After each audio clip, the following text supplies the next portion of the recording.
त्यौहार, धार्मिक अनुष्ठान, अगर इन सब चीज़ों को जीवन से अलग ही कर दिया जाए, क्या हमारा कोई नुकसान हो सकता?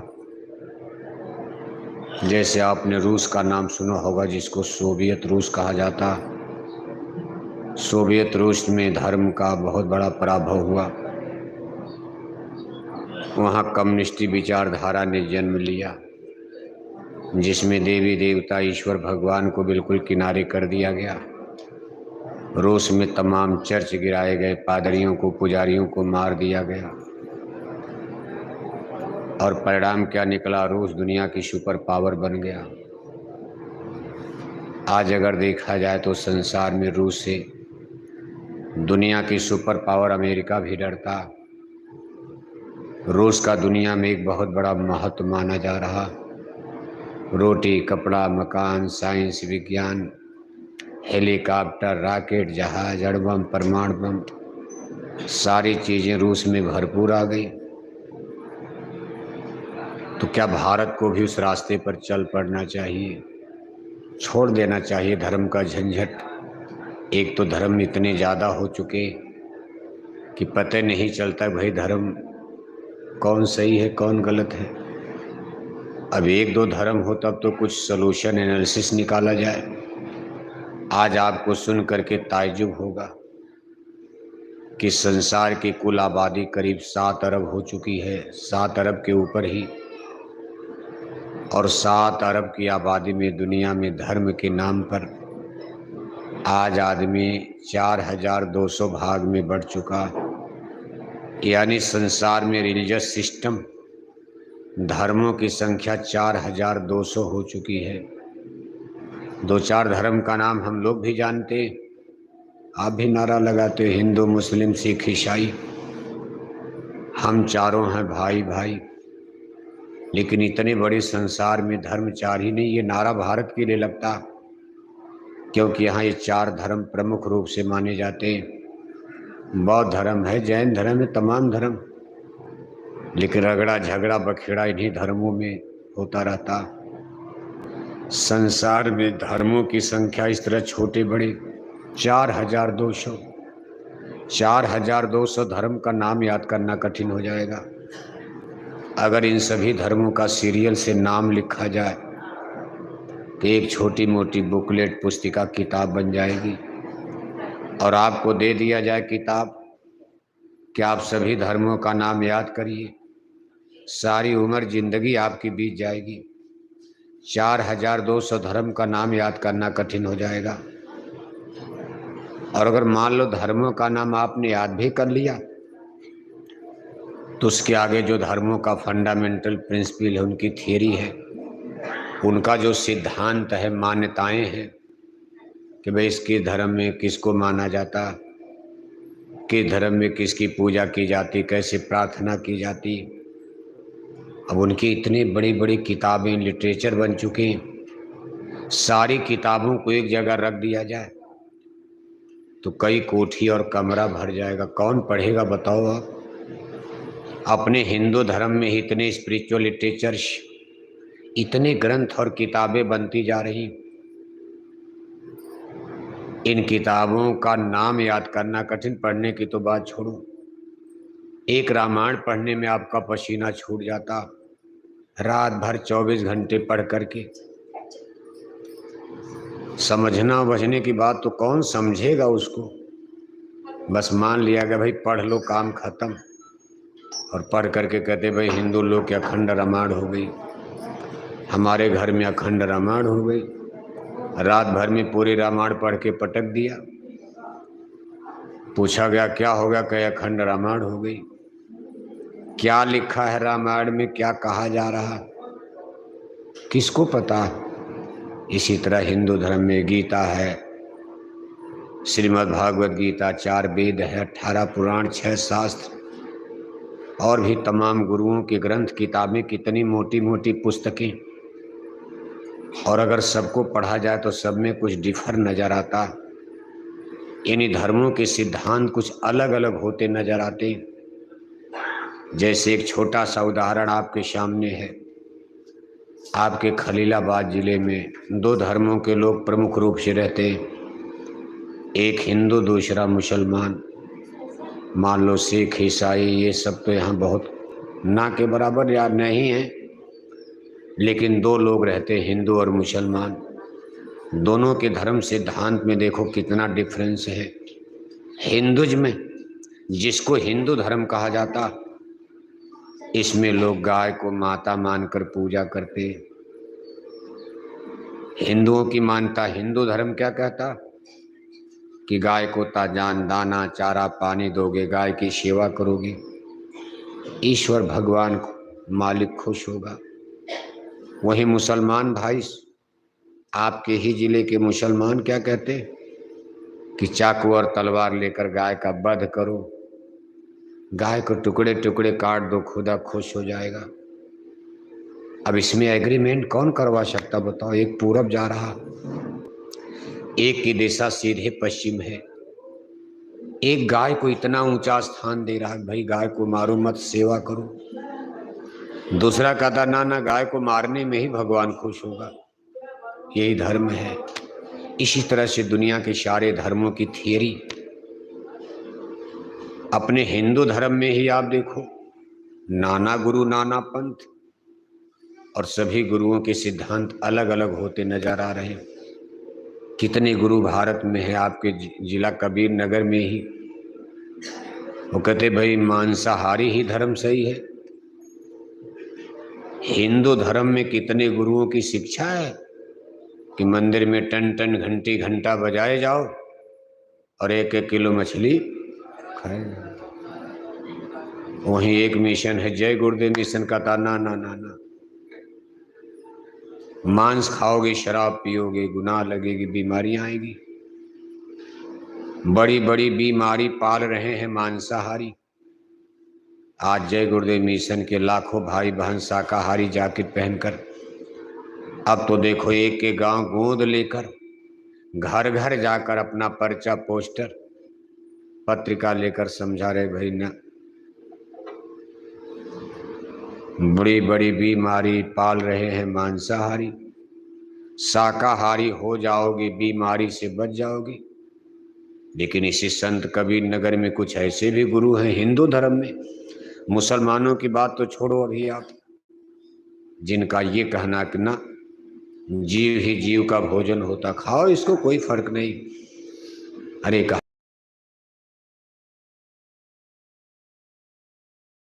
आध्यात्मिक विकास पर, पूजा पाठ भजन भक्ति साधना उपासना में मांसाहार बाधक बनता। कहते ना ना ये थियरी गलत है, कहते ना ऐसा नहीं है। जय गुरुदेव मिशन, जय गुरुदेव धर्म प्रचारक संस्था की तरफ से कहा जा रहा कि आपकी जीवात्मा का विकास तभी संभव है। विकास का मतलब आत्मा को जगाना, साधना उपासना करना। कोई भी साधना उपासना पूजा पाठ भजन भक्ति आपकी सफल होगी अगर आपका भोजन वेजिटेरियन लाइफ सिस्टम, शाकाहारी शुद्ध भोजन करोगे। मांस खाने से, शराब पीने से हमारा मन कठोर होता, और जब मन कठोर होगा तो कभी आत्मा विकसित नहीं होती।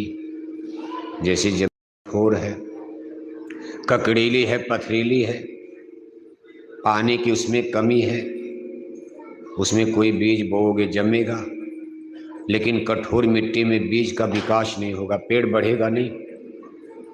ऐसे जिसका मन कठोर हो जाएगा उसकी आत्मा का विकास नहीं हो सकता, जग नहीं सकती। लेकिन बहुत से गुरु कहते नहीं भाई ऐसा नहीं है, मांस खाकर शराब पी करके भी साधना हो सकती।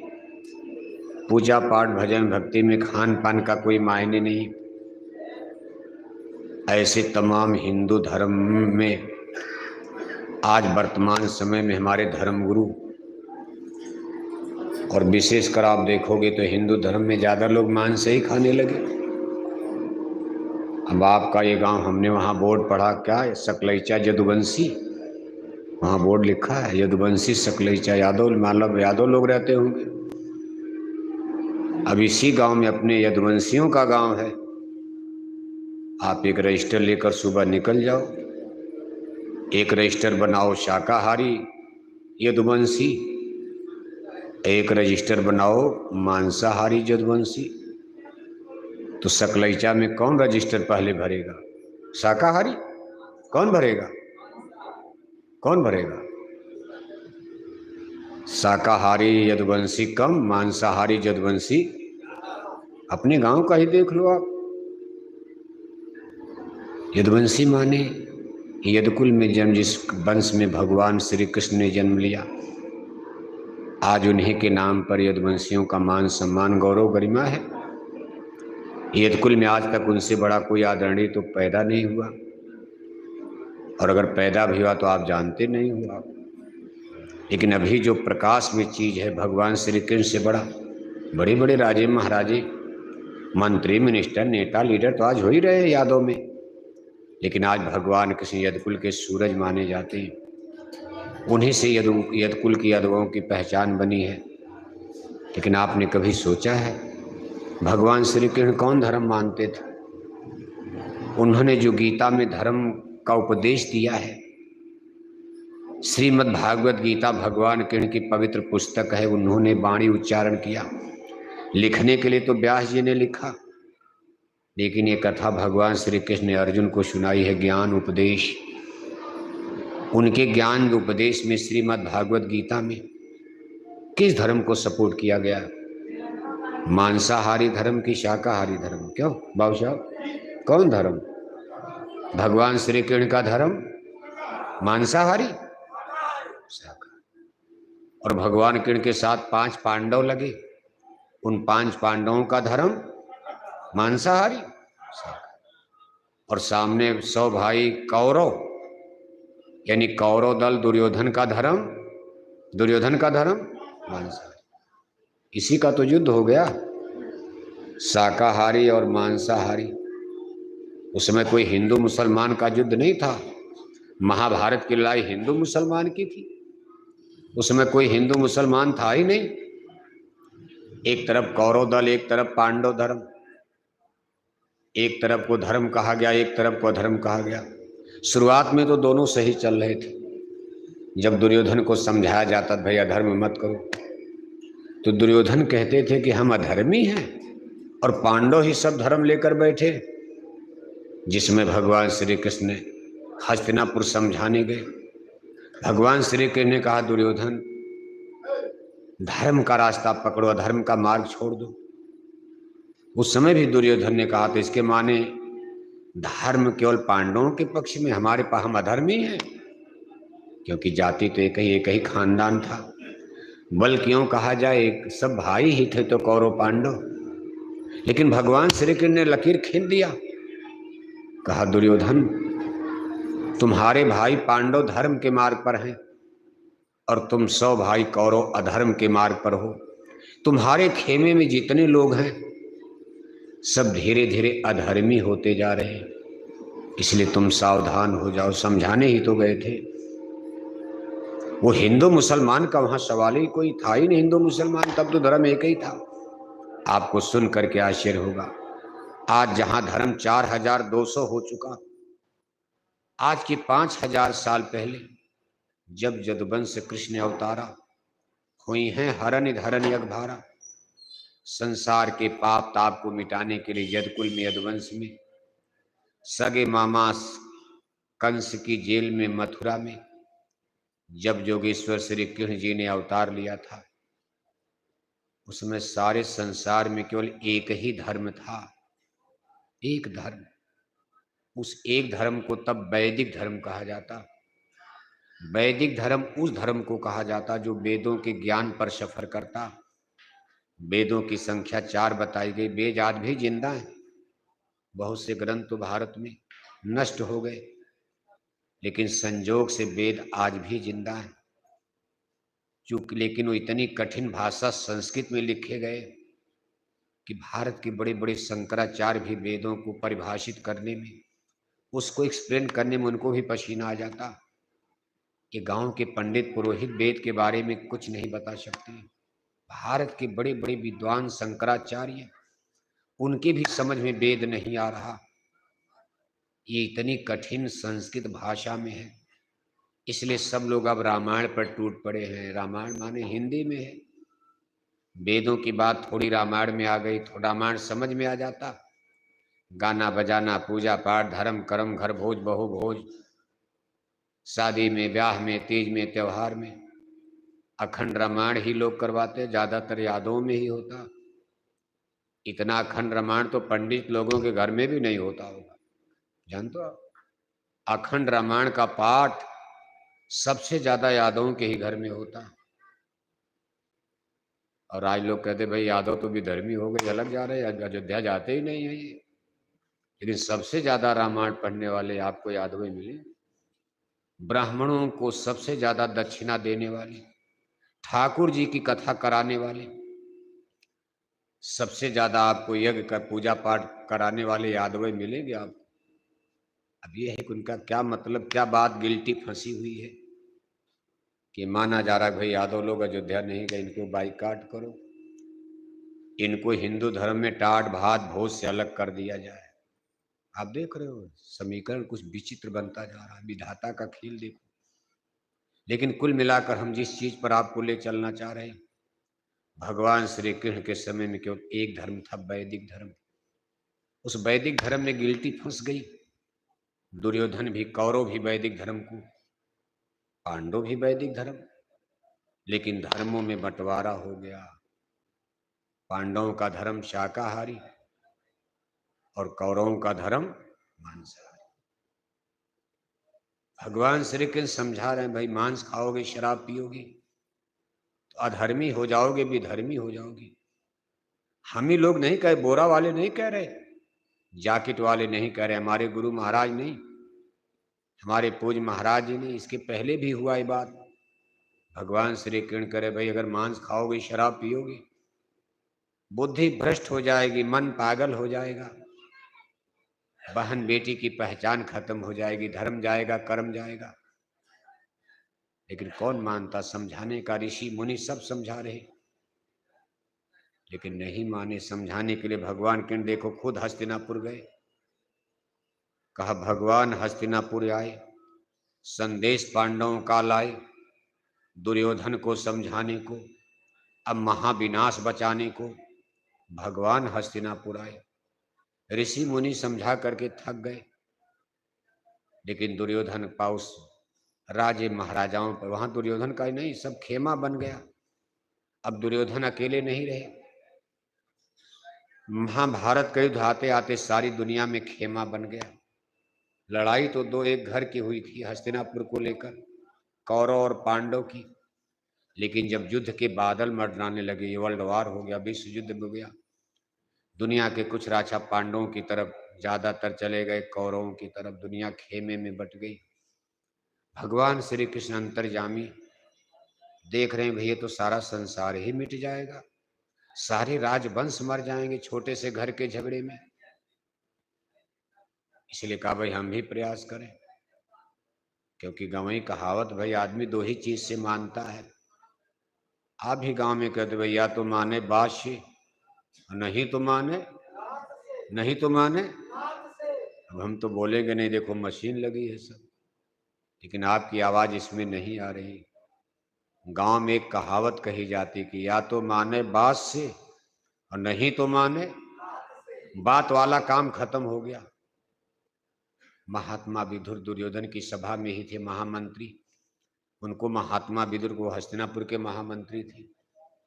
हर कदम कदम पर दुर्योधन को समझा रहे, बात बात माने भाषण, अपील।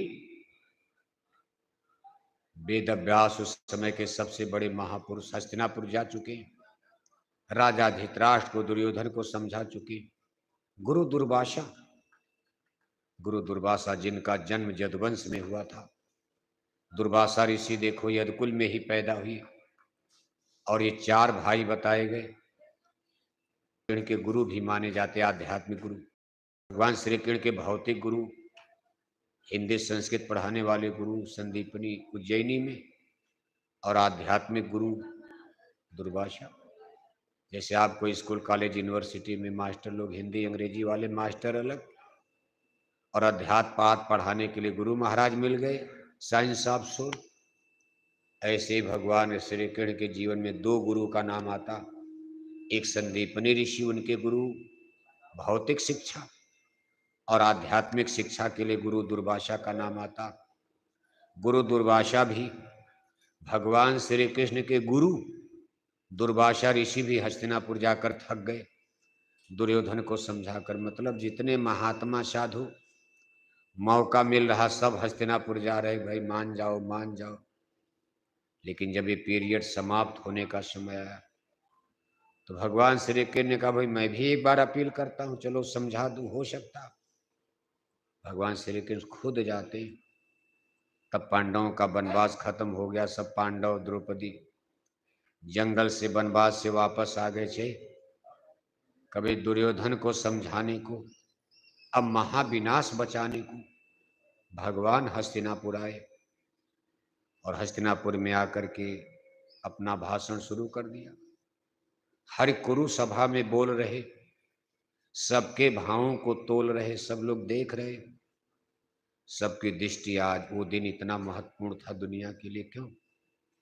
कि अगर आज एक दुर्योधन कहीं मान गया भगवान श्री कृष्ण की बात, तो हजारों रानियां राण बेवा विधवा होने से बच जाएंगी, राजवंश संभल जाएंगे, राजे राजकुमार मरने से बच जाएंगे, दुनिया में एक प्रलय विश्व युद्ध रुक जाएगा। और अगर आज एक दुर्योधन नहीं माना तो संसार में प्रलय आने वाली है। इसलिए वह दिन भारत की, दुनिया के इतिहास में बहुत ही मायने रखता। इसलिए सब लोगों की दृष्टि आज हस्तिनापुर की तरफ लगी है कि देखो आज परिणाम क्या आता। कुछ लोग वहां मौजूद थे, कुछ नहीं भी थे, लेकिन वो भी दूर से सूचना ले रहे थे, भाई हस्तिनापुर में क्या हुआ, क्या होने वाला। क्योंकि मरना कोई, युद्ध कोई नहीं चाहता। आपके खलीलाबाद में कोई हिंदू मुसलमान दंगा चाहता है? लेकिन हो जाता है, आप भी भाग ले लोगे। आप समय आने पर आप भी लाठी बंदूक उठाओगे। लेकिन चाहता न, मुसलमान भी नहीं चाहते। दुकानें जला दी जाती, बच्चे छोटे छोटे मार दिए जाते, जवान लोग तो भाग जाते, बच्चियां मार दी जाती, घर में बूढ़े माँ बाप मार दिए जाते कि कौन चाहेगा बताओ आप। लेकिन समय बलवान होता, हो जाता। युद्ध कोई नहीं चाह रहा, लेकिन हो गया आखिर। कहा भगवान श्री कृष्ण समझा रहे, अपील कर रहे हाथ जोड़कर। बड़े बड़े लोग आज बैठे, भीष्म पितामह, गुरु द्रोणाचार्य, कृपाचार्य, स्वयं हस्तिनापुर नरेश, राजा धृतराष्ट्र और तमाम राजा महाराजा बैठे। सब लोग सुन रहे, भाई बात तो अच्छी लग रही, लेकिन समस्या तो दुर्योधन बना हुआ। अगर वो मान गया, वो भी मान ले कि अच्छा बोल रहे हैं भगवान कृष्ण। लेकिन ना, ऐसा नहीं हुआ। हर कुरु सभा में बोल रहे, सबके भावों को तोल रहे। अचानक दुर्योधन बोल पड़ा, सारी मर्यादा तोड़ चला। ये अहंकार की भाषा थी, इसमें न शांति की आशा थी। जब नाश मनुष्य पर छाता है, बुद्धि विनाश कर जाता है। दुर्योधन ने उठ करके भगवान श्री कृष्ण को गाली ही देना शुरू कर दिया। समझने मानने की बात तो छोड़ो, उठ करके उसने वासुदेव श्री कृष्ण को गाली देना शुरू कहा। काय ग्वाला, भाषण बंद करो, पकड़ो इसको, अब कैद करो। दुर्योधन ने कहा, ग्वाला तूने जीवन भर जंगल में गाय चराई, मालूम है राजपूत क्षत्रियों की सभा है, बड़े बड़े विद्वान यहाँ उपस्थित हैं, और आज एक चरवाहे तुम ज्ञान देने चले आए। पकड़ो इसको, अब कैद करो। अपने सिपाहियों को आदेश करता, इस ग्वाले को गिरफ्तार कर लो, ले चलो बंदी खाने, जेल में डाल दो।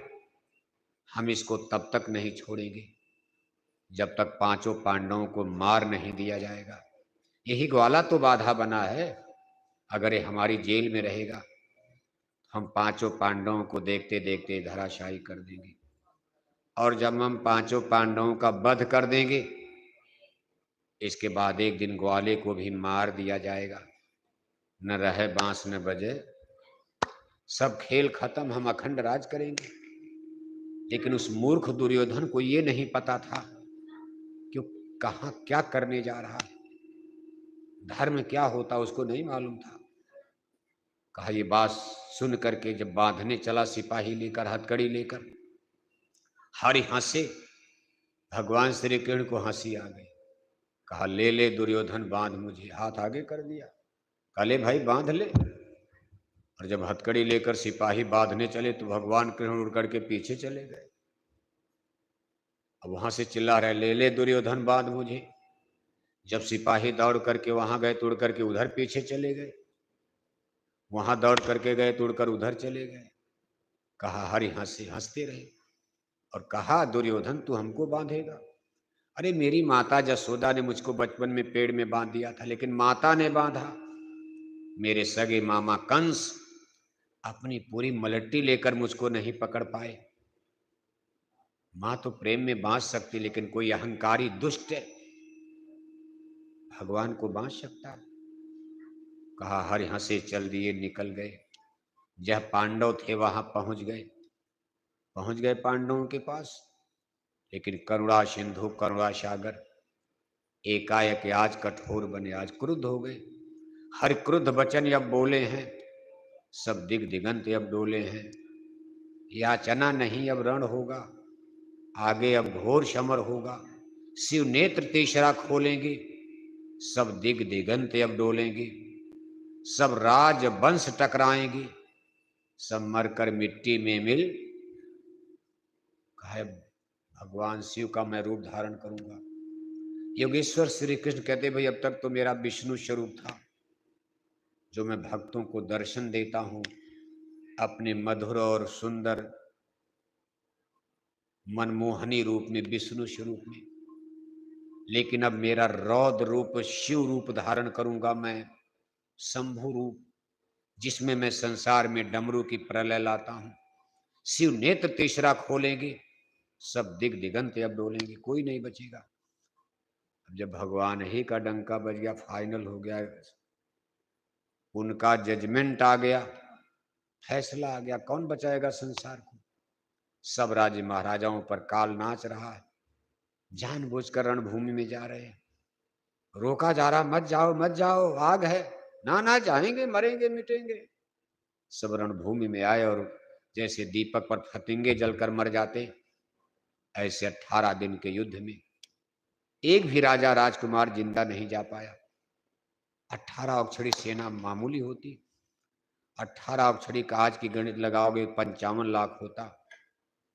उस समय की गणित 18 लाख, आज की गणित में उसको 55 लाख मान लो। 55 लाख की मिलिट्री पावर। 18 दिन के युद्ध के बाद केवल 18 आदमी जिंदा बचे थे। 15 आदमी बच गए पांडव की तरफ और 3 आदमी बचे थे कौरव दल में। बाकी सब 55 लाख में कुछ लोग खो गए, भाग गए, कहाँ गए, मरी गए।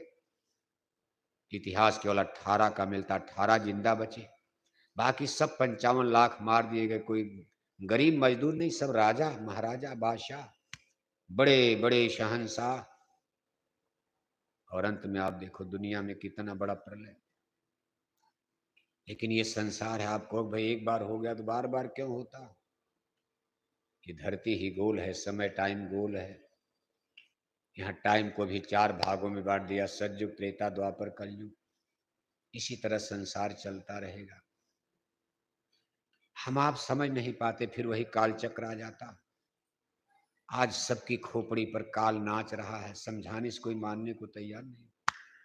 इनसे कहा जाता है मान जाओ। अब देखो क्या काल का चक्र चल पड़ा, ना कहते ना ना मछली में विटामिन डी है, अंडा में विटामिन सी है। समझाया जा रहा बीमारी है मछली अंडा, और इंटेलेक्चुअल पढ़े लिखे लोग क्या कर, ना बाबा ना, मछली में विटामिन डी है, अंडा में विटामिन सी है। कहा जा रहा खाओगे मन खराब हो जाएगा, और हो रहा शराब मत पियो बुद्धि पागल हो जाएगी। आज स्थिति कितनी बिगड़ी, समाज की स्थिति देखो, हमारा सोशल सिस्टम, हमारा फैमिली सिस्टम, गांव समाज का सिस्टम। मामा सगी भांजी को नहीं पहचान रहा, चाचा भतीजी को नहीं पहचान रहा, घर में भतीजा चाची को नहीं पहचान पा रहा, बाप सगी बेटी को नहीं पहचान रहा, भाई बहन को नहीं पहचान पा रहा। आप इस पर विचार कर रहे हो आप क्या होने जा रहा? वहां तो एक द्रौपदी का अपमान हुआ था, मातृशक्ति का। दुर्योधन ने गलती कर दिया। हम आप क्या कर रहे हैं? रामायण पढ़ा जा रहा, रावण ने सीता का अपमान कर दिया, मातृशक्ति। बेटी बेटी होती, चाहे अमीर की बेटी हो चाहे गरीब की बेटी, सबको तो भगवान ने ही बनाया। ये नहीं कि अमीरों की बेटी की इज्जत ज्यादा है और गरीबों की बेटी की इज्जत कुछ कम होती, उसको भी तो दर्द होगा। जिसने भी जन्म दिया है, गरीब हो चाहे अमीर हो, सबको, माता माँ बाप को जन्म देने वाले को दर्द होता है। किसी की बेटी का तिरस्कार होता, जितना अमीरों को, राजे महाराजाओं को तकलीफ, उसी तरह रिक्शा चलाने वाला, मजदूरी करने वाला, गिट्टी मिट्टी तोड़ने वाला, उसकी भी बेटी का अपमान होगा तो उस माँ बाप का भी कलेजा फटता है, दर्द होता है। लेकिन आज जो स्थिति बनी हुई हम समझ नहीं पा रहे, और हम लोग आज किस पायदान पर खड़े हो गए।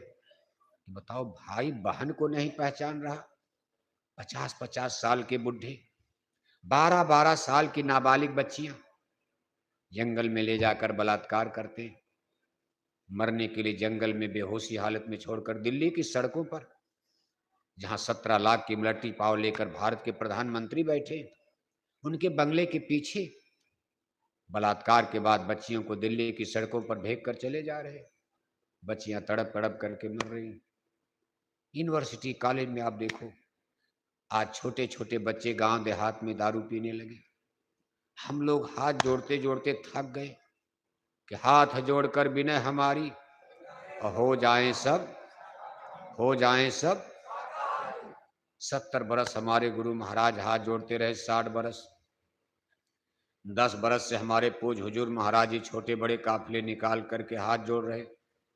लाखों भाई लोग गोरा पहनकर, लाखों भाई बहनें शाकाहारी जैकेट पहनकर बराबर गांव गांव जाकर, घर घर जाकर के अपील कर रहे, हाथ जोड़े, हाथ जोड़कर विनय हमारी, हो जाएं सब। अब शाकाहारी होने को कौन कहे? शराब पीने वाले घट रहे कि बढ़ रहे? मछली अंडा खाने वाले खलीलाबाद में घट रहे कि बढ़ रहे? हमारे आपके हाथ जोड़ने का कोई मतलब? हम बोरे वालों की अपील का, हम बोरे वालों के निवेदन का, प्रार्थना का, संत कबीर नगर की जनता पर कोई असर पड़ा? नहीं पड़ता नजर आ रहा है। और नाम है संत कबीर नगर। साहब कबीर का धर्म क्या था? साहब कबीर ने अपने जीवन में कभी मांस खाया था? साहब कबीर जी महाराज शराब पीते थे? नाम तो ले लिया संत कबीर नगर। मछली अंडा शराब धड़ल्ले से बढ़ता जा रहा, और आज स्थिति देखो कितनी दयनीय। नहीं समझ पा रहे हो आप? आज छोटे छोटे बच्चे गांव में शराब पीने लगे, अभी कक्षा 10 पास नहीं कर पाए, शादी नहीं, ब्याह नहीं, और तब तक माँ बाप के चोरी चोरी गांजा पीना शुरू कर दिया, शराब पीने लगे। बच्चों की बात तो छोड़ो, सबसे दुख की बात यह है कि हमारी बेटियों ने शराब पीना शुरू कर दिया। बड़ी बड़ी यूनिवर्सिटीज, बेंगलोर, चेन्नई, हैदराबाद, दिल्ली, लखनऊ, पटना, कानपुर, बम्बई, कलकत्ता, जहां बड़े बड़े यूनिवर्सिटी, जहां इंजीनियर डॉक्टर की डिग्री लेने बेटियां जा रही, माँ बाप तो घर में हो, आपको मालूम नहीं बेटियां शराब पी रही। बेटियों को इन्होंने कहा बेटी बचाओ बेटी पढ़ाओ। ठीक है, पढ़ाना बुरा नहीं है, शिक्षा बुरा नहीं है।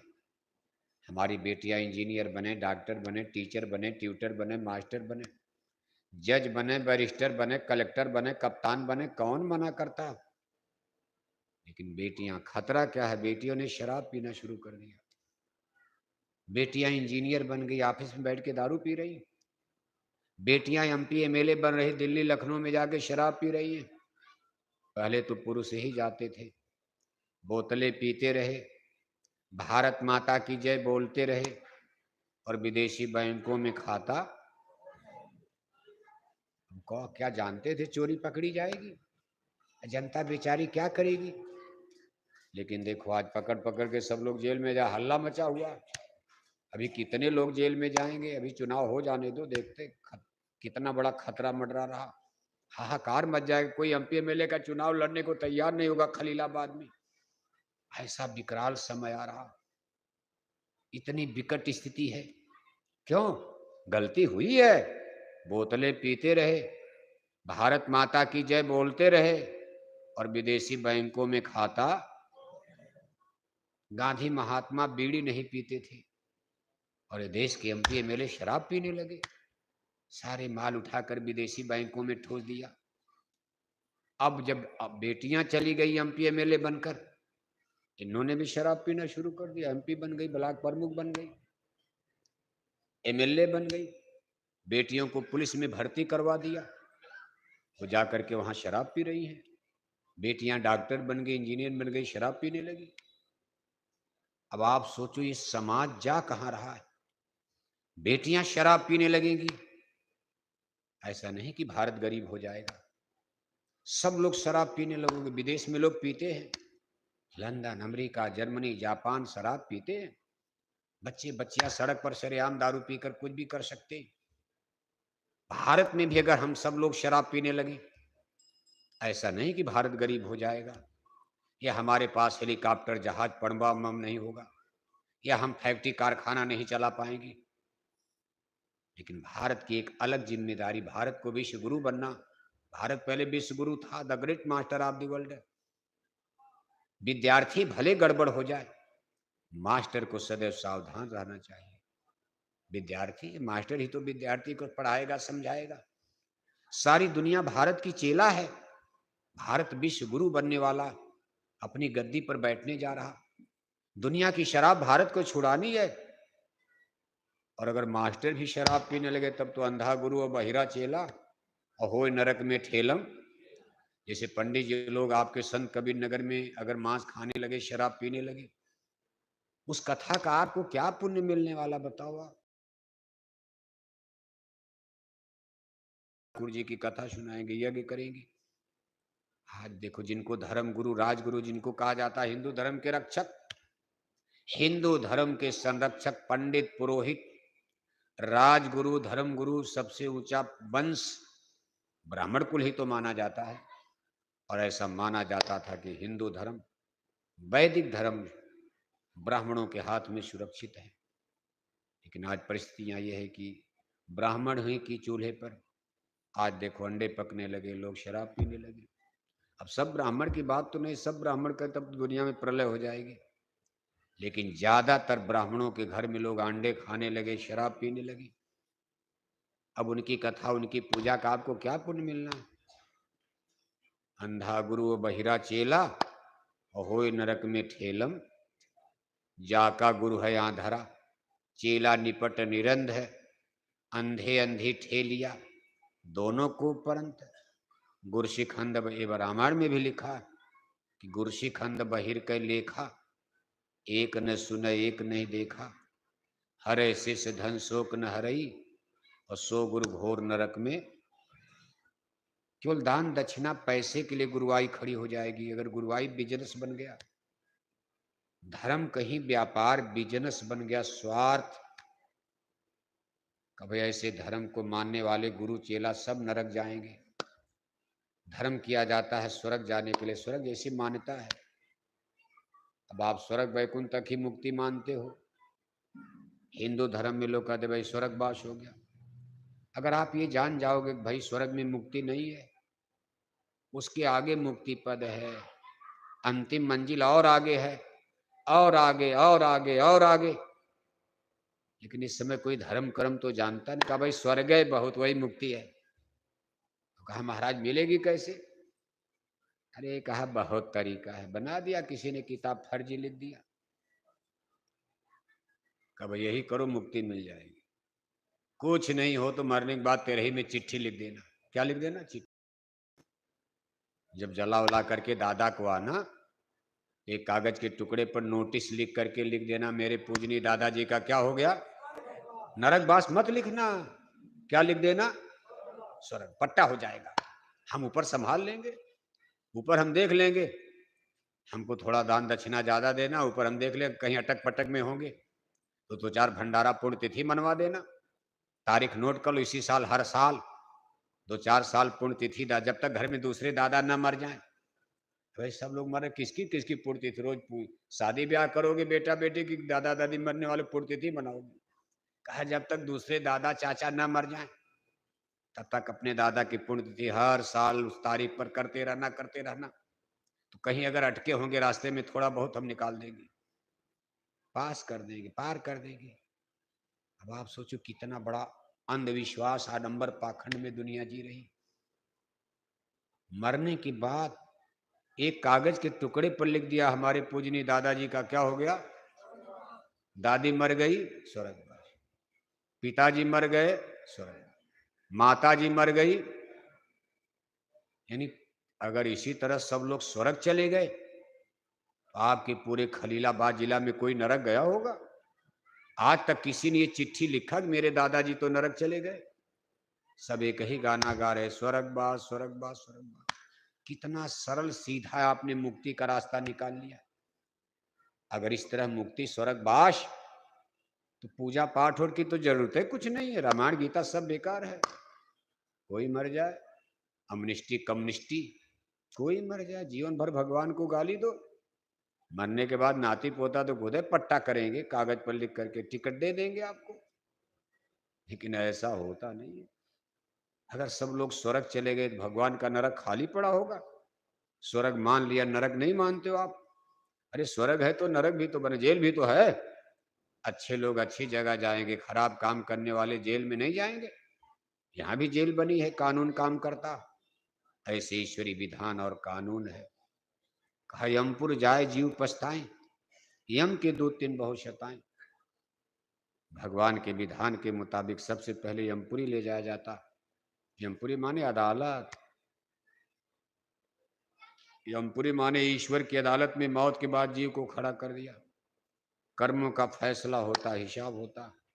स्वर्ग नरक का रास्ता फिर वहीं से दो होगा, अच्छी जगह खराब जगह। पुण्य कर्म करके चलोगे अच्छी जगह स्वर्ग, उसके भी आगे चले जाओगे। पाप कर्म करके बुरा काम करके मरोगे तो नरक, नहीं तो फिर 84 में गाय बैल कुत्ता बिल्ला में डाल देंगे। कहा आकर 4 लक्ष्य 84 योनि भ्रमति जीव अविनाशी। स्पिरिट आत्मा, जैसा कि मान्यता है आत्मा नहीं मरती। अगर आप थोड़ा भी धर्म का ज्ञान रखते हो, थोड़ा भी ईश्वर भगवान पर भरोसा है, वैसे कम होता जा रहा। लोग तो कहते रामायण जलाओ, खत्म करो, खेले खत्म हो जाए। उसी ढर्रे पर हम आप भी चल रहे हैं कि सब बवाले खत्म कर दो, धर्म कर्म का झगड़ा झंझट।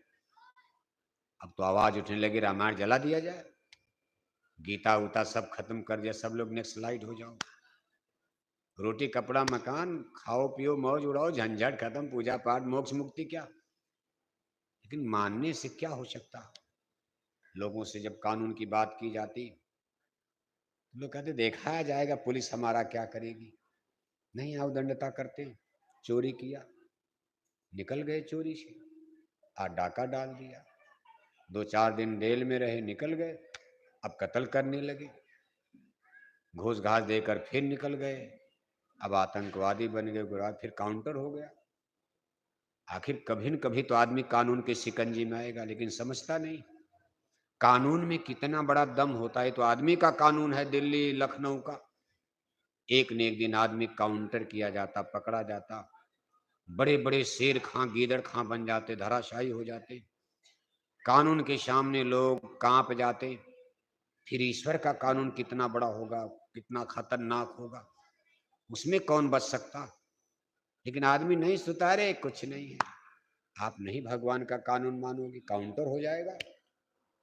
दिल्ली लखनऊ का कानून नहीं मानोगे, हो सकता आपने 2-4 पुलिस वालों को मार दिया, सीना ठोक रहे हमने तो पुलिस को ही मार दिया, हमने दरोगा का ही काउंटर कर दिया। लेकिन अब आपके पीछे और फोर्स नहीं होगा तो मलट्टी बुलाई जाएगी।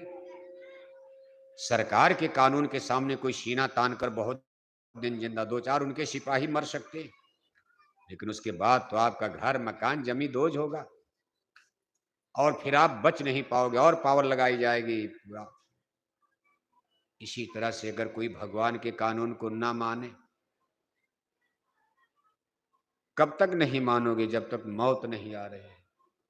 इसके बाद जिस दिन पकड़ कर चलोगे वहां क्या करोगे आप? कहा उसकी अदालत में जब तुम चढ़ोगे, पूछेगा हाकिम तो क्या तुम कहोगे? पापों की अग्नि में जलना पड़ेगा, एक काया कुटी खाली करना पड़ेगा, शरीर तो यही रह जाएगा। मानव जन्म का भी देखो अकाल पड़ गए, मानव जन्म भी दुर्लभ हो गया। आज इस मानव जन्म को पाकर हम आप इसकी अहमियत को, इसके इम्पोर्टेंस को, इसकी कीमत को नहीं समझ रहे। इसको हम आप खाने पीने सोने की भोग भोगने का साधन मान करके हम इस शरीर को इसमें दुरुपयोग कर रहे, इन्हीं कामों में इसको बर्बाद कर रहे। एक समय आएगा अब ये मानव जन्म भी दुर्लभ हो गया, क्या मिलेगा? गाय का, बैल का, कुत्ता बिल्ला का मिल गया। अब यही चीज देखो सस्पेंस पैदा करती, विशेषकर पढ़े लिखे लोगों के दिमाग में बात नहीं बैठती, भाई क्या मामला, आदमी कुत्ता कैसे बन जाएगा? साइंस विज्ञान की थियरी से तो बिल्कुल नहीं फिट बैठता। गाय गाय बन जाएगी, बैल बैल, क्योंकि साइंस विज्ञान स्पिरिट आत्मा, वो तो एक जीवन का सिद्धांत मानकर चलते, यही शरीर ही सब कुछ है। एक बार शरीर नष्ट हो गया दोबारा कुछ नहीं।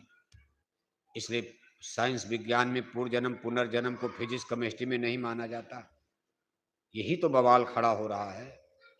साइंस और विज्ञान, फिजिक्स केमिस्ट्री जूलॉजी बॉटनी पूर्व जन्म पुनर्जन्म की थियरी को नहीं मानते, लेकिन अध्यात्मवाद में साइंस ऑफ सोल में पूर्व जन्म पुनर्जन्म को माना जाता। साइंस विज्ञान कहता है भाई जी शरीर ही सब कुछ है। अध्यात्मवाद कहता है भाई शरीर के साथ साथ आत्मा है। जैसे आपके घर में तमाम मशीन के साथ ऊर्जा है, बिजली है। कूलर पंखा तभी चलेगा जब बिजली है, बिजली तभी काम करेगी जब मशीन यानी कूलर पंखा है। ऐसे ही शरीर तभी काम करेगा जब इसमें आत्मा है। आत्मा यहाँ तभी रहेगी जब यहाँ शरीर है। शरीर नहीं है तो आत्मा यहाँ टिक नहीं पाएगी। आत्मा है, शरीर नहीं तो आत्मा नहीं आएगी। और मान लो आत्मा है, शरीर नहीं है, शरीर है और आत्मा नहीं है तो शरीर जिंदा नहीं होगा। आंख देखेगी नहीं, कान सुनेगा नहीं, कोई औजार काम करेगा नहीं। अध्यात्मवाद का मानना शरीर और आत्मा दो चीजों के मेल से हमारे जो प्रेजेंट यानी वर्तमान लाइफ और जीवन है, ये दो चीजों के मेल से बना हुआ शरीर और आत्मा, जिसको स्पिरिट कहते, जीवात्मा। शरीर मशीन, जैसे आपके घर में पंखा बिगड़ गया, जल गया, दूसरा लाओगे आप, बिजली वही रहेगी। इसी तरह बच्चा, बैठ जाओ, पानी मत पिलाओ, बैठो तुम लोग कचड़ बचड़ कर रहे हो। अरे कोई बारात थोड़ा लोग आए पानी पिए, जिसको प्यास लगेगी खुद जाके पी लेना धीरे से। देखो आप इसी तरह से, जैसे आपका कूलर पंखा जल गया, बिजली तो जलेगी, बिजली तो रहेगी। आप दूसरा पंखा लगा दो फिर चलेगा बिजली, वही बिजली। ऐसे जीवन बदलता रहता शरीर बदलने के साथ। और ये शरीर आपकी कई बार बदल चुकी है, ऐसा अध्यात्मवाद कहता। भगवान श्री कृष्ण ने इसी बात को गीता में कहा, अर्जुन शरीर तो कपड़ा के समान है, वासांसि जीर्णानि जथा विहाय ग्रहणाति नराणि नवानि देहि तथा विहाय शरीराणि जीर्णा ग्रहणाति आत्मानि नवानि देहि। का जैसे मनुष्य एक कपड़े उतार कर दूसरा पहन लेता। कितनी सरल भाषा में समझा दिया भगवान श्री कृष्ण ने। का एक कपड़ा उतारा दूसरा पहन लिया। ऐसे हमारी आत्मा एक शरीर को छोड़कर दूसरी धारण कर लेती। आत्मा के लिए बताया भाई नैनम छिंदंती शस्त्राणी नैनम दहति पावका न चैलम क्लेदियन ताप न शोषित मारता। न इसको हवा गला सकती, सोख सकती, न पानी गला सकता, न आग जला सकती, न हथियार काट सकता। यानी आत्मा को तो अविनाशी अमर बता दिया। इस पर परमाणु बम भी गिराओ आत्मा नहीं जलेगी, शरीर जलेगी। अब शरीर मान लो खत्म हुआ तो शरीर आत्मा दूसरी शरीर ग्रहण करेगी। लेकिन ऐसा नहीं, इसमें दो चीज हो सकती, जैसे आदमी से आदमी का शरीर, गाय को फिर गाय का शरीर, बार बार कुत्ता कुत्ता बनता रहा, ऐसा नहीं विधान बनाया। अब यही चीज थोड़ा डर पैदा करती। अगर भगवान ने ऐसा कानून बना दिया होता कि गाय हर जन्म में गाय बनेगी, चलो मान लिया जाए शरीर बदलता, आत्मा अमर है, लेकिन अब गाय लगातार गाय बनती जाएगी। कुत्ता है तो बार बार कुत्ता बनेगा, मरेगा, जन्मेगा, मरेगा। शेर है शेर बनेगा, पेड़ है पेड़ बनेगा। आदमी बार बार आदमी ही बनेगा, औरत औरत बनेगी, पुरुष पुरुष बनेगा। लेकिन भगवान का विधान कुछ और कह रहा। कहा कई जन्म है कीट पतंगा, कई जन्म गजमीन कुरंगा, कई जन्म पक्षी श्रवजोइया, कई जन्म है बर वृख होइया, मिल जगदीश मिलन के बरिया, चिरंकाल यदि सजरिया।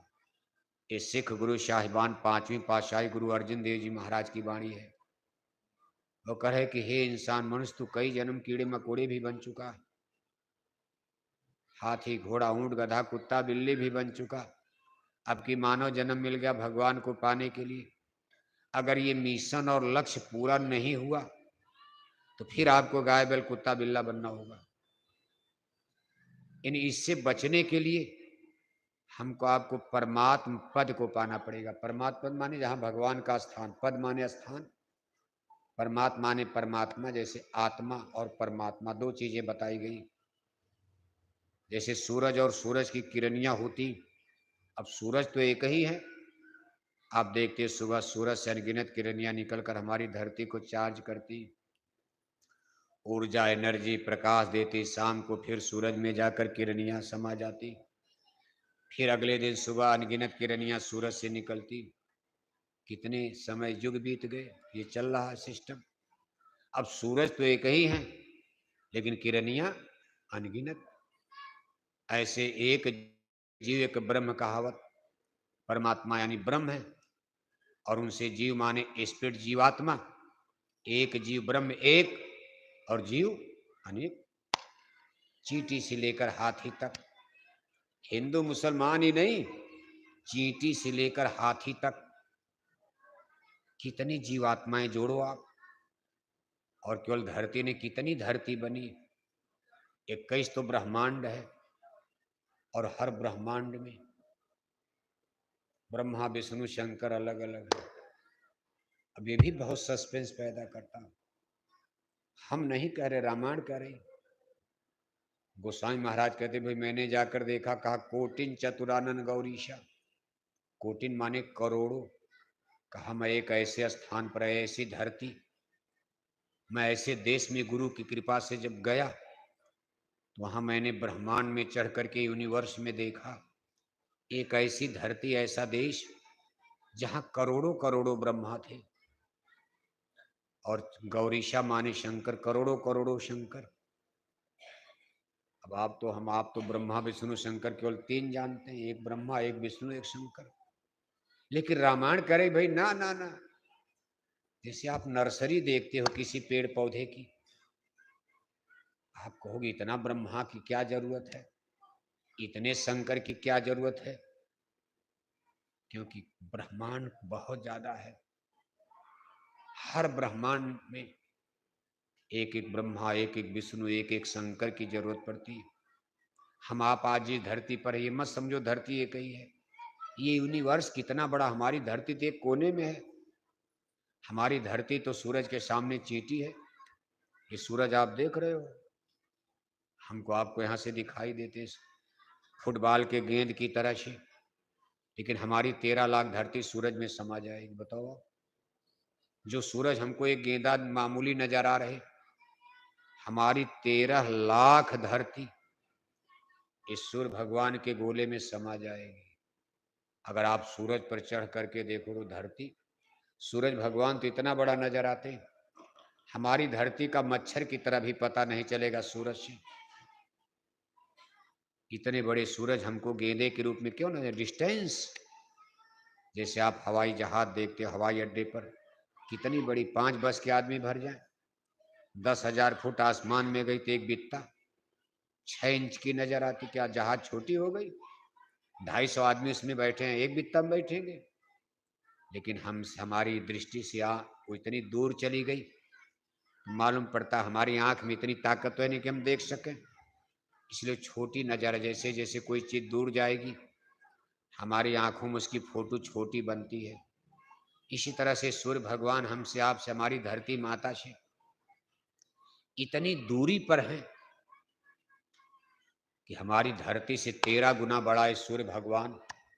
हमको एक मामूली गेंद की तरह से सुबह थोड़ा बड़े, दोपहर में तो गेंदा हो जाते, शाम को फिर थोड़ा बड़े नजर आते, नजदीक होने लगते। इस तरह से और ब्रह्मांड में कितने बड़े बड़े सूरज, तारे, स्टार्स, गैलेक्सीज, आकाश गंगाएं, उसके आगे फिर स्वर्ग वैकुंठ का देश आता, ब्रह्मांड पिंड अंडी रचना, और उसमें कहाँ कहाँ क्या बना। गोस्वामी महाराज ने रामायण में कह दिया, भाई मैं क्या क्या बयान करूँ, का अति विचित्र लोक अनेका, रामायण में उन्होंने इशारे में लिख दिया। आप रामायण पढ़ते हो, अखंड रामायण करते हो ना, गोस्वामी महाराज ने रामायण में सब बयान थोड़ा सा, अब वहाँ का पूरा बयान, यहाँ कागज कलम कहाँ मिलेगा। आप यहीं से दिल्ली जाओ, बम्बई जाओ, आपसे कहा जाए रास्ते में कलम कागज लेकर लिखो, कितना नदी पड़ी, कितना नाला पड़ा, कितना आम का पेड़, कितना जामुन का पेड़, कितना पीपल का पेड़, कितने गांव पड़े, हर गांव में कितने औरत मर्द, पूरी जिंदगी आपकी बीत जाएगी। यहाँ से बम्बई तक का बयान नहीं कर पाओगे, कुछ न कुछ तो छूट ही जाएगा। वहाँ बताओ अरबों खरब किलोमीटर दूर बड़े बड़े ब्रह्मांड, बीच में क्या क्या नक्शा प्रभु ने बनाया। यहाँ कितनी किताबें, धरती का कागज कलम खत्म हो जाएगा। गोस्वामी महाराज इशारे में लिख गए। कभी मैंने जा करके देखा, मुदेव नयन त्रसित तन भयु, और सबसे आश्चर्य की बात, कहा आंख बंद करके मैं चला गया, मुदेव नयन त्रसित तन भयऊ और पुण्य चितवत कौशलपुर। कौशलपुर माने साकेत लोग, जिसको अवधपुरी कहा जाता। अवधपुरी में ये भगवान राम का देश कहा जाता, उन्हीं के नाम पर अयोध्या यहाँ भी बन गई। अभी इस अयोध्या, आप यहाँ से आंख बंद कर जाओ, एक्सीडेंट नहीं हो जाएगा। इस अयोध्या का बयान नहीं है, उस अयोध्या में आंख बंद करके जाया जाता। और इस अयोध्या में आपको जाना होगा, भगवान राम की जन्मभूमि अयोध्या, जहाँ थोड़े दिन के लिए जन्म लिए। कहा व्यापक ब्रह्म निरंजन, निर्गुण विगत विनोद, सुयज भक्ति प्रेम बस, कौशल्या की गोद। राजा दशरथ कौशल्या की गोद में लाखों वर्ष पहले सरजू के तट पर्वतपुरी में ब्रह्म रूप राम ने अवतार लिया, थोड़े दिन के लिए आए। इस अयोध्या में आंख बंद करके जाओ, रास्ते में एक्सीडेंट होगा, मरी जाओगे आप। लेकिन गोस्वामी महाराज करे, मैं जिस अयोध्या में गया आंख बंद करके गया। अभी हमारी चौपाई तो हमने लिखा नहीं, रामायण में लिखा, सब मानते हो आप, सब हिंदू रामायण मानते। का मुदेव नयन त्रसित तन भयु पुन चितवत कौशलपुर गयो। कहा मैं अवधपुरी पहुंचता हूं। जब मैं वहां पहुंचा, और गोस्वामी जी महाराज गए कलयुग में, भगवान राम आए त्रेता युग में लाखों वर्ष पहले। रामायण लिखी गई अकबर बादशाह के जमाने में, भी 500-600 वर्ष पहले, 500-400 वर्ष पहले। गोस्वामी महाराज करे, भाई मैं इस कलयुग में जाकर राम को देखा। राम तो ही है, जब आत्मा अमर है तो परमात्मा अमर नहीं रहे। कहा हम न मरे मरी हैं संसारा, हमको मिला जियामड़ हारा।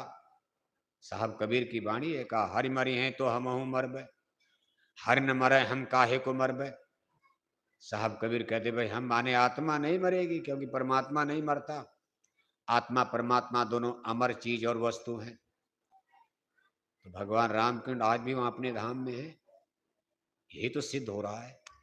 गोस्वामी महाराज की रामायण सिद्ध कर रही है कि भगवान राम अयोध्या से तो गए, निकल गए त्रेता में, रावण को मारने के बाद, रामराज के बाद।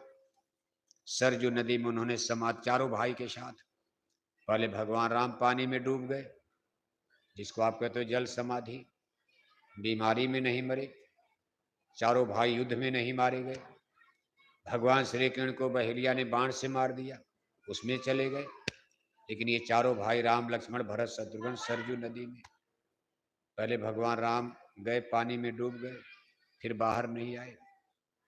लक्ष्मण ने देखा भैया राम कहाँ चले, वो भी डूब गए। फिर भरत शत्रुघ्न चारों भाई एक ही उसी दिन सरजू नदी में, गुप्तार घाट, आप अयोध्या जाओ, एक जगह गुप्तार घाट बना। गुप्तार माने जहां वो लोग चारों गुप्त हो गए, यानी पानी में डूब गए। डूबना माने आत्महत्या नहीं किया उनका। उसी तरह से इसको जल समाधि क्रिया कहते हैं। चारों भाई अपने परम धाम चले गए, देश चले गए, लेकिन आज वहां हैं। रामायण और गोस्वामी जी महाराज का कथन सिद्ध कर रहा है कि भगवान राम यहाँ नहीं, अपने देश में है। साकेत लोग, ये साकेत लोग हमारी धरती से अरबों अरब किलोमीटर दूर, किलोमीटर में तो नापी नहीं जा सकता, प्रकाश वर्ष।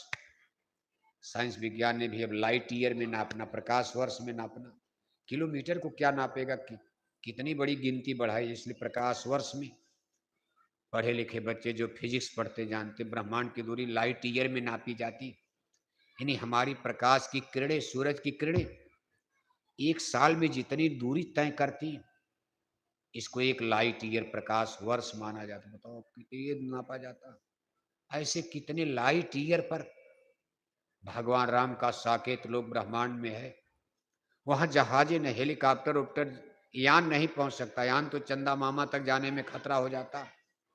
बहुत गए, नहीं लौट पा। अपना चंद्रयान भारत का वहीं फंसा पड़ा रह गया।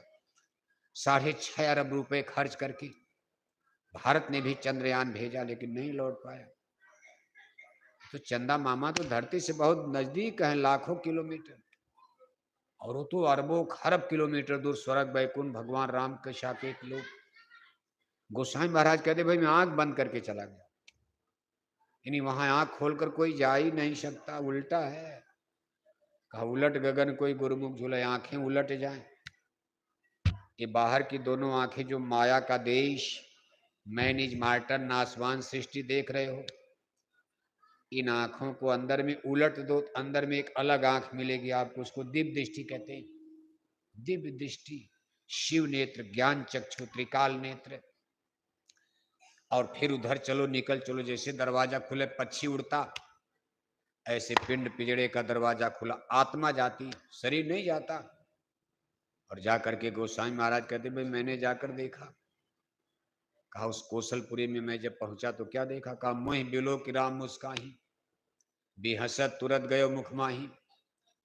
मुझे देखते ही भगवान राम मुस्कुराने लगे, हंस दिया। अरे कहा भाई यहाँ कैसे आ गया। मेरी माया का सख्त पहरा पड़ रहा, छोरत ग्रंथ ही जान खगराया, विघन अनेक करे तब माया। मेरी माया का पहरा पड़ रहा, मैंने रोक रखा, इधर मेरे देश किसी को आने मत देना।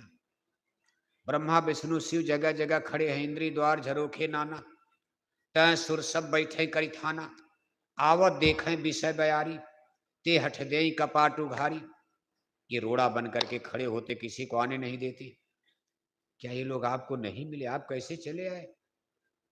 गोसाई महाराज कहते प्रभु हमको मिले लोग, हमको भी रोका गया, लेकिन मेरे साथ सतगुरु थे, मुझे गुरु मिल गए मृत्यु लोक में। एक विधि चित रहो संहारे, मिले कोई संत फिरो तिसलारे। कंज गुरु ने राह बताई, देह गुरु से कछ नहीं पाई। गोसाई महाराज कहते प्रभु हमको मृत्यु लोक में संत मिल गए। संतों से माया डरती है।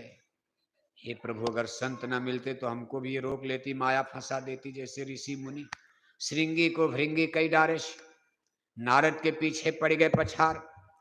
पूजा करत गोरख जी को लूटा, निवृष को लूट लिया हलवा खिलाए। कहा माया हमारा भी रास्ता रोकना चाहिए, लेकिन हमको संत सुजान मिल गए। इसीलिए गोस्वामी जी महाराज ने सब कुछ छोड़ दिया। देवी देवता सबकी वंदना करते जा रहे, लेकिन अंत में सबसे सुपर गुरु की वंदना कर दी। गुरु के चरणों में अपने सर को उन्होंने रामायण में झुका दिया।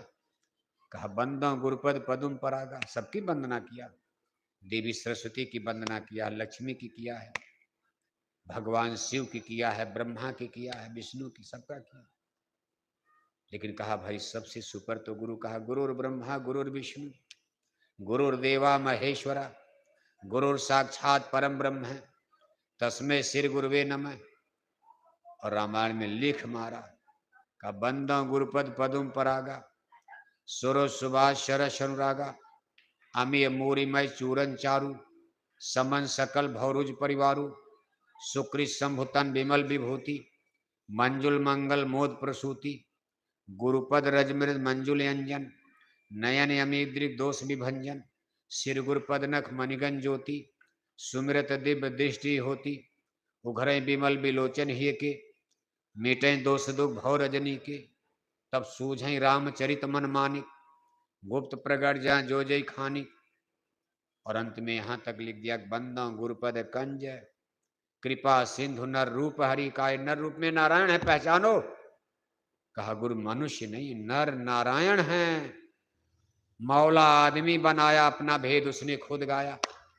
कहा भाई नारायण ही आदमी बनकर आज अपने जीवों को जगाने के लिए इस भाव सिंधु भाव सागर जन्म मरण से निकालने के लिए आदमी बनकर नारायण आए हैं, जिनको संत कहा जाता है। भगवान राम ने इसीलिए रामायण में शिबरी के आश्रम में जब पहुंचे, शिबरी ने कहा प्रभु मुक्ति का सरल रास्ता बताइए। तो भगवान राम ने कहा मुक्ति का सबसे सरल रास्ता भक्ति पंथ होता। भक्ति पंथ का मतलब किसी के सहारे हो जाना, अपना बल पुरुषार्थ छोड़ दो, बोझा किसी के सहारे कर दो। और भक्ति में कहा प्रथम भक्ति संतन का संगा। पहली भक्ति क्या? संतों का संग। भगवान राम ने शिवरी से कह दिया देखो भाई, प्रथम भक्ति संतन का संगा। दूसरा रतिमम कथा प्रसंगा। कहा मेरा कथा, मेरी कीर्तन, मेरी पूजा पाठ तो दूसरे नंबर पर, सेकेंडरी। फर्स्ट ऑफ ऑल, सबसे सुपर, प्रथम भक्ति संतन का संगा। ये सब आपकी रामायण में है। हम अलग से जय गुरुदेव वाले आपको भगा, आपको नहीं, बोरा वाले तो विधर्मी हो गए, ये रामायण रामायण नहीं मानते हैं, ये अयोध्या जाते ही नहीं है, जय श्री राम बोलते नहीं है, जय गुरुदेव वाले विधर्मी है। अरे हम तो अयोध्या में मछली अंडा शराब बंद करवाने में लगे हैं। हम तो ये कहते थे भाई मंदिर बाद में बने, पहले मछली अंडा शराब बंद के शुद्धिकरण करो, भूमि पूजन। जय गुरुदेव मिशन का लक्ष्य बहुत महान है, उस लक्ष्य पर अभी कोई पहुंच नहीं पा रहा। जय गुरुदेव मिशन का ये मानना था कि अभी मंदिर मत बनवाओ, पहले अयोध्या की सरजू माता के तट पर, अवध भूमि में, भगवान राम की पवित्र धरती पर, आदरणीय पूजनीय धरती पर पहले मछली अंडा शराब की दुकानों पर बुलडोजर चला दो, सब साफ कर दो एकदम। फिर वहां वेद मंत्रों का पाठ करके भूमि पूजन करो। जैसे आप अपने घर कोठी बनाते हो तो भूमि पूजन करवाते हो, मंत्र पंडित पुरोहित लोग पढ़ते हैं कि भाई जमीन का शुद्धिकरण, कोई भूत प्रेत बैताल पिचास गंदगी कूड़ा कचरा जमीन जाग जाए। जय गुरुदेव मिशन का तो ये कथन था कि मंदिर तो बाद में, ठीक है आपने बनवा दिया, बनना कोई बुरा नहीं है। भगवान राम की धरती, जहां इतना बड़ा हमको आपको ज्ञान जिस पुरुष से मिला, जिस पुरुष ने हमको आपको इतनी बड़ी कल्चर, इतनी बड़ी सिविलाइजेशन, जीने का ढंग सहूर सिखाया। कहा प्रात काल उठ के रघुनाथा, मात पिता गुरु नाम है। ये मामूली समझ, राजा के लड़के हैं, राजकुमार हैं, सवेरे उठ करके उनका बचपन है, 3 जनों को देखो प्रणाम कर, माता पिता गुरु को पहले प्रणाम करते थे। भगवान जिनको, राजा भी थे भगवान भी थे। राजा तो सब जानते थे, भगवान तो बाद में लोग जाने भगवान भी हैं, लेकिन राजा तो दुनिया जाने भी। राजा दशरथ के महल में राजकुमार पैदा हुए, लेकिन उनका बचपना देखो कितना ऊंचा आदर्श है, गुड आइडिया। प्रात काल उठ के रघुनाथा, और मात पिता गुरु नाम है। सुबह उठ रहे हैं, चारपाई पर बिस्तर पर बैठे हैं, माता पिता का पैर छू ले। गुरु अगर दूर हैं तो आंख बंद करके पहला प्रणाम गुरु को कर लिया, इसके बाद अपना टट्टी पेशाब दिनचर्या शुरू करते थे। ये मामूली आदत, लाखों बरस पहले इतना अच्छा इंसान, इतना अच्छा व्यक्तित्व। आप कहोगे लाख बरस पहले तो लोग वनवासी थे, जंगल में रहते, ऐसा नहीं है, इतिहास गलत बताता। लाख बरस पहले भगवान राम धरती पर, अयोध्या का राज है, कितना सुंदर अयोध्या बसा, और वहां अपने माता पिता गुरु को प्रणाम किया जा रहा, मतलब श्रद्धा प्यार सम्मान दिया जा रहा। आज हम लोग इस मामले में पिछड़ गए। भले हवाई जहाज से चलते, आप फर फर अंग्रेजी बोल रहे, लेकिन माता पिता वृद्धाश्रम में जाने को तैयार खड़े। आप 1 लाख तनख्वाह पा रहे, इंजीनियर डॉक्टर बन गए, लेकिन आपके बूढ़े माँ बाप रिश्तेदारी में भाग रहे। कहा भाई हमारे बहू बेटे हमको मानते ही नहीं, इंजीनियर साहब मानते नहीं, डॉक्टर साहब डॉक्टराइन को लेकर दिल्ली चले गए, मास्टर साहब मास्टराइन को लेकर बंबई चले गए। अब डॉक्टराइन कोई अंग्रेजी तो है नहीं, लेकिन भारत का सब उल्टा पलटा चलता रहा। डॉक्टर के साथ डॉक्टराइन जोड़ दिया, डॉक्टराइन को कुछ आता भी, इंजेक्शन भी ले लाना आता। लेकिन अगर डॉक्टर कोई हो गया तो उनकी बीबी को लोग, अरे डॉक्टराइन, डॉक्टर कहाँ गए? डॉक्टराइन न हिंदी है न अंग्रेजी, कुछ है ये कोई शब्द है नहीं, लेकिन नकली तो है ही है वो डॉक्टराइन। तो उनकी अंग्रेजी भी नकली है, डॉक्टराइन। मास्टर का मास्टर को, अब मास्टराइन को काखा गगा भी नहीं, कक्षा 5 फेल, और वो बेचारे मास्टर बन गए। लोग, अरे मास्टराइन, मास्टर कहाँ गए? लेकिन आज डॉक्टर और डॉक्टराइन के घर में बूढ़े माँ बाप वृद्धाश्रम में जाने की सरकारें तैयारी कर रही, तैयारी शुरू हो रही है। हम आप कहाँ खड़े हैं सोचो आप। जैसे गौशाला के लिए डॉक्टर, सरकारें जो है गाय की रक्षा के लिए, गाय माता की रक्षा के लिए गो आश्रम बनाए जा रहे, गो रक्षा, अपना गाय बछड़ा ले जाकर आप जमा करते हो। ऐसे सरकारें सावधान हो रही, भाई बूढ़े माँ बाप, आने वाली पीढ़ियां भी इनका तिरस्कार कर रही हैं। जब तक माँ बाप कमाए धमाए तब तक तो ठीक, नहीं तो फिर अब कोई टट्टी पेशाब इनको भोजन वोजन देने को तैयार नहीं। वृद्धाश्रम खोल, वृद्धा पेंशन अलग है, का 500 मिलेगा, फिर का अच्छा अब 2000 दिया जाएगा, कैसे काम चलेगा? बीमारी ज्यादा है। कभी ठीक है कार्ड बनवा लो, बीमारी का इंतजाम कर दिया जाएगा। अरे कहा महाराज बीमारी तो 10 लाख वाली है। अरे कहा एमपी एमएलए से मिल, अरे कहा जब तक एमपी एमएलए से दस्तखत तब तक तो मर ही जाएगा, अस्पताल नहीं पहुंच को तो 2 घंटे में मरना है। एमपी साहब तो सुबह मिलेंगे, हार्ट अटैक तो रात में आ गया, डॉक्टर कहता जल्दी ऑपरेशन कराओ, 1 घंटे का समय नहीं तो मर जाएंगे दादा। सिस्टम तो बड़ा गड़बड़ चल रहा, भगवान ही बचाए। और बीमारियों में 2 लाख 4 लाख वाली बीमारियां आ गई। सर्दी जुकाम नहीं, गरीब आदमी, अमीर तो चलो ठीक, अमीर के घर में कार है, आधी रात को जहाज से ले जाएगा बंबई। गरीब के घर में मोटरसाइकिल, कहाँ जाओगे आप? और बीमारियां आपको घेर रही, इसलिए भगवान की जरूरत पड़ने वाली। हमारा कुल मतलब यह है कि आपको भगवान की आवश्यकता पड़ने वाली।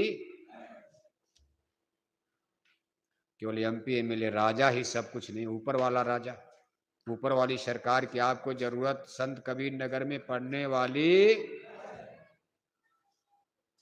अगर आज पानी बरसना बंद हो जाए, ऊपर की सरकार नाराज हो जाए, तो नीचे की सरकार पानी बरसाएगी। अगर ऊपर के देवी देवता नाराज हो जाएं, तो एमपी एमएलए पानी बरसाएंगे। अगर खुदा भगवान ईश्वर नाराज हो जाएं, प्रधानमंत्री मुख्यमंत्री पानी बरसाएंगे। पानी नहीं बरसेगा तो गेहूं चावल होगा? तो 5 किलो गेहूं 5 किलो चावल मिलेगा कहां से? अगर सूखा पड़ गया तो प्रधानमंत्री फैक्ट्री लगाएंगे, सरकार कोई कारखाना लगा देगी, पैदा कहां होगा? ये तो धरती माता के कारखाना से मिलेगा। और धरती माता तभी देगी जब ऊपर की सरकार पानी बरसाएगी। हम आपको सूचना देने आए हैं कि ऊपर की सरकार आपसे नाराज हो रही है, हो गई। मुसलमानों से ही नहीं, हिंदुओं से भी नाराज हो चुकी है। संसार के सभी मनुष्यों से ऊपर की सरकार नाराज चल रही, मुंह फेर लिया। देवी देवता ईश्वर भगवान राम और कृष्ण, ब्रह्मा विष्णु शंकर, हमसे आपसे मुंह फेर चुके हैं। कहते देख लो इन्हीं को, देख लो सरकार को अपनी, देख लो एमपी एमएलए को कहां ले जाते आप। लेकिन खतरे में तो रहेंगे हम आप। इसलिए भयंकर प्रलय आने वाली है। अभी आपने कोरोना नहीं देखा, अभी कोरोना का दादा आ रहा है। भूकंप आपने नहीं देखा, आपने परमाणु बम का युद्ध नहीं देखा, लड़ाई झगड़े दंगे फसाद आपने गृह युद्ध विश्व युद्ध नहीं देखा। कहा कुदरत है तैयार खड़ी, आगे तबाही, आगे तबाही। तबाही माने मुसीबत कष्ट। इसलिए प्रेमी भाई बहनों, ये देखो आज जय गुरुदेव मिशन की तरफ से हमारे पूज हुजूर महाराज जी जो संस्था के प्रमुख हैं, ये तो हमारे गुरु महाराज की तस्वीर फोटो, इस समय जो मथुरा की गुरु गद्दी पर विराजमान हैं संस्था अध्यक्ष पूज हुजूर महाराज जी, उनकी भी तस्वीर फोटो यहाँ कहीं वो देखिए वहां बैनर में लगी।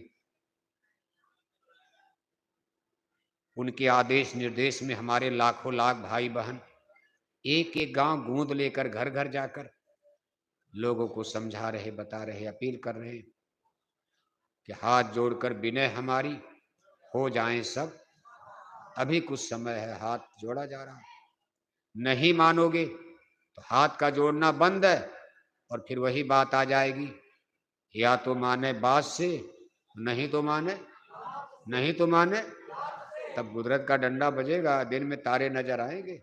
जैसे कोरोना में आपने देखा सबकी अकल बुद्धि खत्म हो गई। बंबई ऐसा शहर, लोग कहते थे बंबई में बड़ा मजा, छोड़कर बंबई भागने। अरे कहा बाबा बंबई छोड़ो, जल्दी जान बचाओ, चलो गांव में चलो, देहात में चलो। ऐसे बुरे दिन आने वाले हैं अगर इंसान मनुष्य ने अधर्म और पाप का मार्ग नहीं त्यागा। इसलिए हमारी दो अपीलों पर ध्यान देना। पहली अपील हम आपसे आज ये कर रहे कि अपने चूल्हे पर आप मुर्दा पकाना बंद कर दो। आप यदुवंशी हो, अपील तो सबसे है, कुछ भी जात बिरादरी की बात नहीं। लेकिन चूंकि हमने पढ़ा, वहां बोर्ड पर लिखा है, कौन चक्रेता, यदुवंशी सकरैता लिखा है वहां बोर्ड पर। सड़क से जब मुड़े लिखा था यदुवंशी, इसके माने मान लो यहाँ यदुवंशियों का गांव होगा, यादव लोग ज्यादा होंगे, तभी तो लिखा होगा। हो सकता 2-4% और लो, लेकिन बहुमत आप में होगा। इसलिए अपने चूल्हे पर मुर्दा पकाना बंद कर दो। नहीं पकाते कभी मत पकाना, और अगर पकाना शुरू कर दिया तो जल्दी जल्दी बंद कर दो। दूसरी हमारी अपील है, किसी गुरु की खोज कर लो। अगर रामायण और गोस्वामी महाराज गुरु की महिमा गा दिए, कहा भाई सब पूजा मैंने करके देख लिया, लेकिन कहा गुरु पूजा में सबकी पूजा, गुरु ही श्रेष्ठ है, गुरबिन होई न ज्ञान। आप भी सब पूजा करो, कौन मना करता। अगर गोस्वामी जी महाराज रामायण में सबकी वंदना कर रहे हैं, किसी देवी देवता सरस्वती वंदना किया, क्योंकि हमको रामायण कविता लिखनी है, हे देवी मेरे कंठ पर सवार हो जाओ, सबकी वंदना कर रहे हैं, सबका भगवान देवी लक्ष्मी की भी कर दिया। रामायण के सभी कांडों में कहीं भगवान ब्रह्मा, कहीं शंकर, कहीं विष्णु, सबकी वंदना कर रहे, लेकिन सबसे बड़ी वंदना गुरु की कर रहे हैं कि भाई बंदो गुरुपद कंजय, कृपा सिंधु नर रूप हरि, नर नारायण है। मेरे अज्ञान को, मेरे सारे अंधेरे को गुरु ने दूर कर दिया, परमात्मा तक पहुंचा दिया गुरुदेव ने। इसलिए गुरु की महिमा, और कह दिया गुरुबिन भव निर्णय दे दिया। कहा गुरुबिन भव नितरय न कोई, जो बिरंच संकर्षम। फैसला उनका है, रामायण का फैसला है, रामायण के रचयिता का फैसला है। सब देवी मान रहे हैं, सब देवता मान रहे हैं, सबकी स्तुति वंदना रामायण में कर रहे हैं। हनुमान चालीसा लिख दिया, बजरंग बली हनुमान को भी गोस्वामी महाराज ने अर्पण कर दिया अपना श्रद्धा सुमन। लेकिन अंत में अंतिम निर्णय दे दिया कि भाई मुक्ति वाली जब बात आएगी तो गुरुबिन भव नितरय न कोई, जो बिरंच संकर्षम। इसके लिए तो गुरु करना पड़ेगा, ज्ञान प्राप्त करना है, भगवान का ज्ञान प्राप्त करना, जन्म मरण, तो गुरु की खोज करो। इसलिए सब पूजा आप करो, हम कोई एतराज नहीं, मंदिर जाओ, देवालय जाओ, शिवालय, केवल दो बात मानना, पूजा सब करो, गंगा नहाओ, गोमती नहाओ, घाघरा नहाओ, कौन मना करता। राम बोलो, सीता राम बोलो, राधे श्याम बोलो, लेकिन ये काम बंद कर दो कि हरे रामा हरे कृष्णा कीर्तन गाए जा रहे और 1-1 किलो मछली, वही मछली वाली लाइन निकाल दो आप, एक लाइन निकाल दो, हरे राम कृष्णा कीर्तन गाओ आप, हर हर भोले, बम बम भोले, जय जय भोले, सब बोलो आप, कौन मना करता। मंदिर बनवाओ गांव गांव, कौन मना करता। भारत है, यहाँ रामकृष्ण का नहीं बनेगा तो का लंदन में बनेगा। आपकी श्रद्धा है, बनाओ आप, हमारे पूर्वज, हमारे महापुरुष हैं, अपने माँ बाप की भी मूर्ति बना दी जाती, कौन मना करेगा आपको। वो तो भगवान हैं, सारे संसार के स्वामी, हमको आपको बहुत कुछ दिया। लोग अपने पूर्वजों के भी समाधि बनवा देते, घर में फूल माला चढ़ा देते फोटो बनाकर, और जिसने संसार को इतना बड़ा ज्ञान विद्या बोध दिया, उनकी मूर्ति बनाना, मंदिर बनाना कोई पाप नहीं। लेकिन गुरु की खोज कर लेना, और अगर मान लो कोई गुरु ना मिले तो मथुरा चले आना, आपकी आत्मा के कल्याण का मार्ग पूज्य महाराज जी बताते। अभी देखो होली का कार्यक्रम बीता, बहुत बड़ी भीड़ आई। अभी 17 मई से 21 मई तक भंडारे का कार्यक्रम मथुरा में होगा, अगले महीने। 5 दिन लगातार सुबह शाम आपको सत्संग सुनने को मिलेगा। 2 घंटा सुबह 2 घंटा शाम, 5 दिन लगातार सत्संग। और 19 मई जो पूजा की मुक्ति तिथि तारीख है, मंदिर के देवता से मथुरा में दया दुआ बरकत की प्रसाद बटेगी। पूज्य महाराज जी का दर्शन, उनका सत्संग, और उसी दिन नए लोगों को नामदान, गुरु दीक्षा, गुरु मंत्र भी मिलेगा। कोई भी भाई बहन चाहते भाई हमारी आत्मा का कल्याण हो, हमारी आत्मा नरक से बचे, हम भी धर्म के शाश्वत सनातन ज्ञान को समझें, ये रूढ़िवादिता, आडंबर, पाखंड, अज्ञान का ये सारा हमारा तिमिर छट जाए। सही चीज स्कूल में चलोगे तभी तो समझ में आएगा, पढ़ोगे समझोगे। आप मथुरा आने की कोशिश करना अगले महीने भंडारे पर। हमारे देखो माननीय मास्टर साहब जो आपके बगल के ही हैं, जयराम पट्टी, माननीय प्रिंसिपल साहब श्री बाबूलाल जी, अब उन्होंने भी देखो आदेश में एक गांव गोद लिया, आपके गांव को गोद लिया। अब इस गांव में बराबर प्रचार करना, ये करना, पर्चा बांटना उनकी जिम्मेदारी। ऐसे हर गांव को एक एक प्रेमी भाई बहन गोद लेकर इतनी मेहनत, कड़ी से कड़ी मेहनत लोग कर रहे। आज माननीय मास्टर साहब के सहयोग से ही आपके गांव में ये कार्यक्रम देखो सफल हुआ। माननीय प्रिंसिपल साहब श्री बाबूलाल जी, उनके साथ साथ जिला संगत संगठन आपके संत कबीर नगर खलीलाबाद के अध्यक्ष भाई राजा राम जी, साथ ही साथ हमारे तहसील ब्लॉक के सभी सम्मानित पदाधिकारीगण, भाई राजा राम जी के कमेटी के सभी सदस्य, उपाध्यक्ष, मंत्री, कोषाध्यक्ष, हमारे तमाम नए पुराने यहाँ देखो चेहरे, बड़े वृद्ध, संगत में बहुत बड़ा योगदान देने वाले पूरे परिवार सहित हमारे आदरणीय माननीय चौरसिया साहब टाटधारी, जिन लोगों ने अपना पूरा जीवन देखो मिशन में खपा दिया। ऐसे बहुत से तमाम लोग, नए पुराने चेहरे आज यहाँ उपस्थित हैं, मौजूद हैं। आपके पड़ोस के जिले से हमारे भाई सतीराम जी भी आज यहाँ सत्संग सभा में उपस्थित हैं। अपने घर गृहस्थी के कामकाज को छोड़कर कटाई मटाई के समय में आप इतनी बड़ी संख्या में उपस्थित हो गए, सबको धन्यवाद है। सबके लिए हमारी शुभकामनाएं हैं।